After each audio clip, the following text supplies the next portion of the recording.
Asalaamu calaykum waraxmatullaahi tacaala wabarakaatu kulanti wacan oo wanaagsan daawadayaal meel kastoo daafaha caalamka ka joogtaan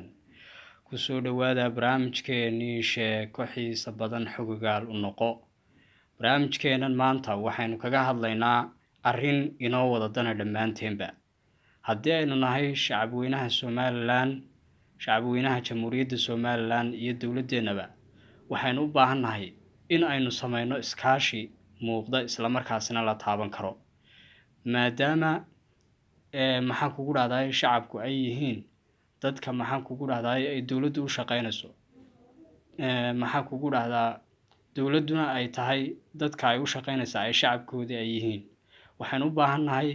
in aynu mar walba aynu ka fikirno sidii dalkeenna aynu u horumarin lahayn islamarkaasina aynu ugu tallaabsan lahayn maxaan kugu dhahday horumar ay majeertaan guud ahaan wadamada caalamku sida ay imikaba ay inoo majeertaan maxaan kugu dhahday guulaha aynu gaadhnay hadday tahay dhanka nabadgelyada hadday tahay dhanka doorashooyinka hadday tahay dhanka maxaan kugu dhahday dowladnimada iyo haykalka dowladnimo waxaynu u baahannahay inaynu halkaasi kasii wadno islamarkaasina aynu ku dadaallo sidii aynu nabadgelyadeenna aynu maxaan kugu dhahdaa aynu ilaashan lahayn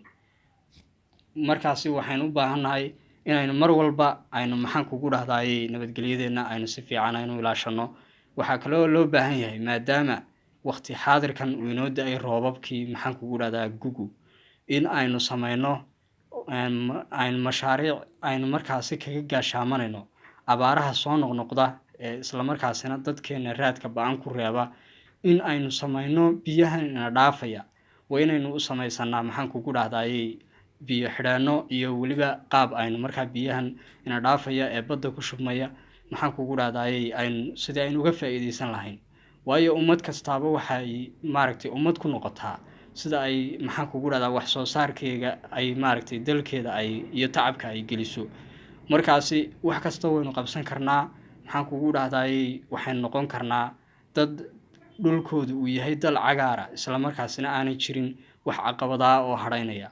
markaasi waxaa loo baahan yahay in aynu biyo xidhaano aynu samaysano islamarkaana aynu ka gaashaamano abaaraha markaasi soo noqnoqonaya waxaa loo baahan yahay dowladda iyo ganacsatada iyo maxaan kugu dhahday shacabweynaha somalilan dhammaantoodba in ay ka faa-iideystaan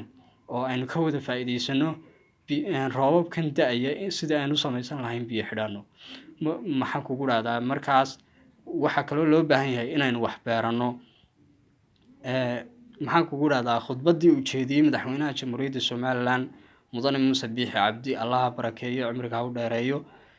maxaan kugu dhahdaa waqtigii la doortay waxay ahayd khudbad aada u qiimo badan waxaanu kaga hadlayay sidii maxaan kugu dhahdaa markuu lahaa lama arag ummad maxaan kugu dhahday tidhi waxba beeran mayno oo waxba la soo bixi mayno lama arag buuri waa runtii lama arag markaasi waxaa loo baahan yahay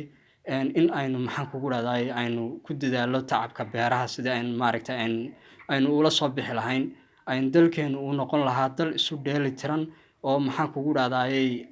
markaasi ay u dhammaystiran yihiin guud ahaan kaabayaasha noloshu maxaan kugu dhahdaa madaxweynaha iminka la doortay madaxweynaha somalilan mudane muuse biixi cabdi dalka wax badan buu ka qabtay dadka qaar baa ku odhanaya dalku askari uma baahna war dalku askari haddaanu u baahnayn maxaan kugu dhahdaa askarigu waa qofka kuu heeganka ah maxaan kugu dhahdaa nabadgelyadaada ilaalinaya isagu dabcan askari buu ahaa dalka wuu usoo dagaalamay maxaan kugu dhahdaa dalka xuquuq badan buu ku leeyahay marka waxaa loo baahan yahay dadka madaxweynaha aflagaadeynaya maxaan kugu dhahdaa inay ka ilaaliyaan waxyaabaha khaladaadka ah maxaan kugu dhahdaa waa madaxweyne wanaagsan wax badan buu qabtay mashruucii shaqo qaran ee lagu jahaynayay dhalinyarada waa madaxweynihii keenay ee hal abuuray markaasi waxaan leenahay isagana hore usoo cobeyn leenahay madaxweyne waanu ku taageersannahay